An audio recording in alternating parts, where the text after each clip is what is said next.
And that's where we begin in the business of sports betting. And in fact, this is the legal, illegal part of sports betting. You may remember the story last year with an individual getting proprietary information about a college baseball game, used it to bet on potentially one of the teams to win in the Southeastern Conference. Again, this is Bert Neff, an Indiana businessman who federal authorities described as a professional gambler. He was sentenced to 8 months in prison and 3 years of supervised release on Monday for a role in a betting scandal involving a Southeastern Conference baseball game in 2023. He pleaded guilty to obstruction of justice, which was the big charge in March, after federal authorities accused him of destroying evidence, tampering with witnesses, and providing false statements to the FBI during an investigation into suspicion betting on an Alabama LSU baseball game back on April 28th, 2023. You may remember that this individual allegedly placed a bet at Great American Ballpark in Cincinnati by getting information regarding one of the starting pitchers in the game.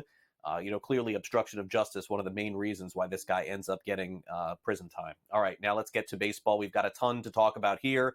Last night, late night, a big trade in baseball capped off by the Atlanta Braves, a very strange one in the sense for the San Francisco Giants, who just signed Jorge Soler to a 3-year contract a few months ago and traded him and got nothing, essentially. They get Tyler Matzik back in return. The Braves take on the entire salary. So long, Soler. He goes back to the place where he won a World Series and won the MVP. The Houston Astros need some starting pitching. They acquire Yusei Kikuchi from the Toronto Blue Jays. Blue Jays did pretty well here, get a couple of prospects in return, including Joey LaPerfido, their first baseman, who took over when Jose Abreu went to the minor leagues. The Cleveland Guardians, always working in the shadows, they acquire Lane Thomas from the Nationals for 3 prospects, and also Justin Turner. It seems like he's played on a lot of teams the last few years. His next one is now the Seattle Mariners. He was traded by the Blue Jays there. Also, late last night, our guest coming up on the show, Robert Murray, broke this trade as the Brewers acquire Frankie Montas, another starter from the Cincinnati Reds. So the Reds waving the white flag here. Montas goes to Milwaukee. The Cardinals also get Eric Fetty in an 8-player deal with the Dodgers and White Sox. Also going to the Cardinals is Tommy Pham. Dodgers bring back Ahmed Rosario in a trade with the Rays. Rays expected to make more trades today and potentially some other teams as well. That's what we have an eye on for you for the next hour and throughout the day. Now, let's get to the latest on watching your favorite baseball team, because an agreement has now been made to watch your games on your RSNs, on your cable operators. Comcast, their blackout of Bally Sports channels comes to an end. The two sides announced they agreed on a new carriage deal, allowing baseball fans to watch their local teams beginning Thursday in the start of August. This includes 15 regional sports networks. Remember, Diamond Sports also potentially going bankrupt here too. So, really, this is just a temporary solution to watching games. No word on whether Bally Sports will continue or Diamond Sports will continue. But for the rest of the season, if you have Comcast and you have one of your teams on your regional sports network, you can watch the game. That's the story today. Arizona Diamondbacks, will they be able to react quickly enough to the injury that they had last night to their great slugger at first base, Christian Walker? He has an oblique injury, and if you know anything about these are not days, these are months potentially. Batting .254, 23 home runs, having a really nice season for Arizona. They had a comeback win, which we'll talk about. The Yankees beat the Phillies last night 14-4. Jazz Chisholm Jr. ended up hitting a home run and then another home run off a position player late in the game. The Reds beat the Cubs 7-1. Red Sox beat the Mariners 14-7. And the Mets, who are expected to be active on trade deadline day, won 15-2. Meanwhile, the White Sox lose again, and this was pathetic. A grand slam winner for Bobby Witt Jr. in an 8-5 final.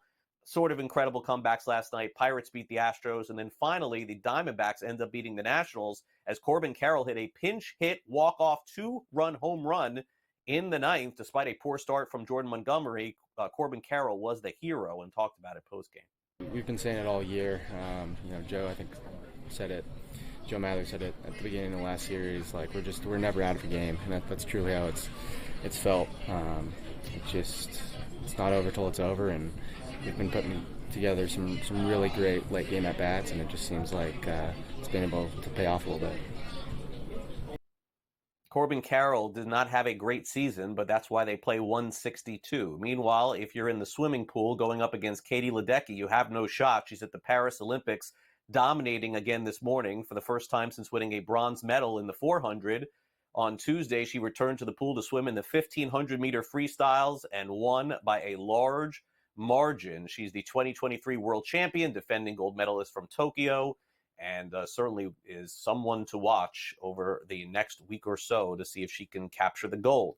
Meanwhile, how about the men's triathlon in Paris postponed due to a water quality issue in one of their rivers?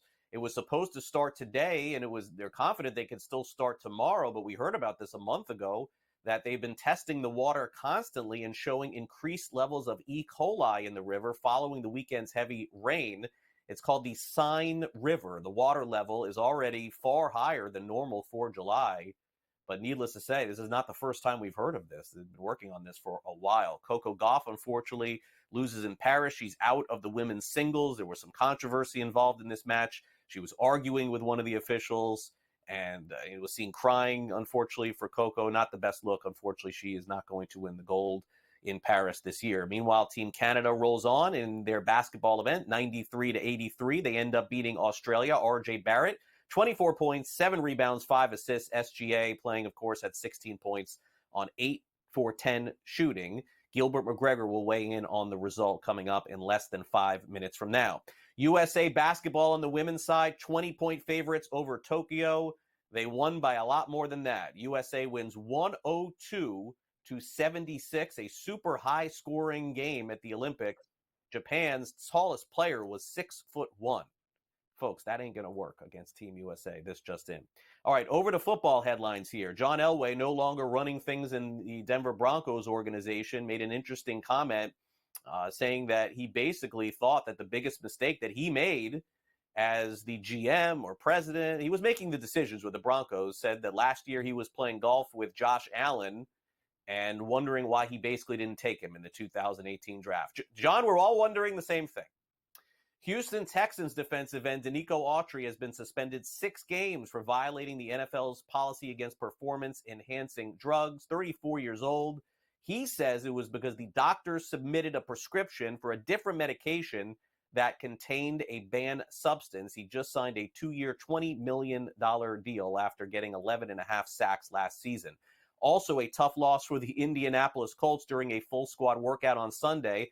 Samson Ebukam ends up having a torn Achilles after posting 9.5 sacks last season. At this point, he would be expected to miss the entire season. Also, good news for the Cleveland Browns, and maybe good news for your fantasy team. If you draft Nick Chubb, it looks like he's making good progress. He's supposed to return at some point early in the season. No return for Rashad Penny to the NFL. He's 28 years old and announced his retirement this morning. A first-round pick in the 2018 NFL Draft after just 6 seasons in the league. Kareem Jackson signs a 1-year deal with the Bills after struggling last season with the Broncos. And the Cincinnati Bengals unveil a brand new locker room. Congrats to them. They now have Wi-Fi in the bathroom. All right. Congrats. A lot more toilet time, I guess, for these guys.